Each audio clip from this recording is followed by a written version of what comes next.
Premier test d'aiguillage sur les tout nouveaux rails. C'est précisément ici, à 10 km de Bordeaux, que la future LGV s'arrêtera pour rejoindre le réseau classique. Quelques kilomètres en amont, le TGV freinera de 320 à 160 km/h avant de rallier plus tranquillement la gare Saint-Jean.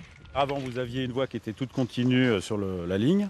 Et maintenant, on a posé l'appareil de voie. Et là où nous sommes situés, là, nous sommes sur la partie, la jonction déviée qui permet d'accueillir la ligne à grande vitesse.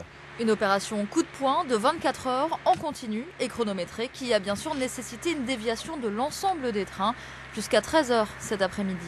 Cette nuit, nous avons donc déposé la partie de voie existante, reposé l'appareil de voie qui fait 130 mètres de long, l'amener à sa place, le reposer, ballaster, le remettre à hauteur et raccorder sur la ligne existante.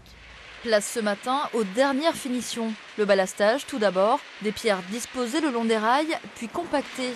En début d'après-midi, la jonction devait être parfaitement finalisée. Mais attention, le chantier global continue. Chaque jour, 650 mètres de rails sont posés. Un rythme soutenu pour un calendrier très précis.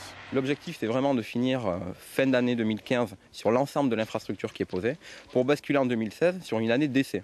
C'est-à-dire que la ligne à grande vitesse a un objectif d'être exploitée à 320 km/h. Et pour cela, différents passages successifs de trains sont nécessaires pour qualifier cette ligne et dire que les voyageurs en 2017 pourront l'emprunter à une vitesse d'exploitation de 320 km/h. À cette date, après 4 ans de chantier et une année d'essai, Bordeaux, enfin, ne sera plus qu'à 2h05 de Paris.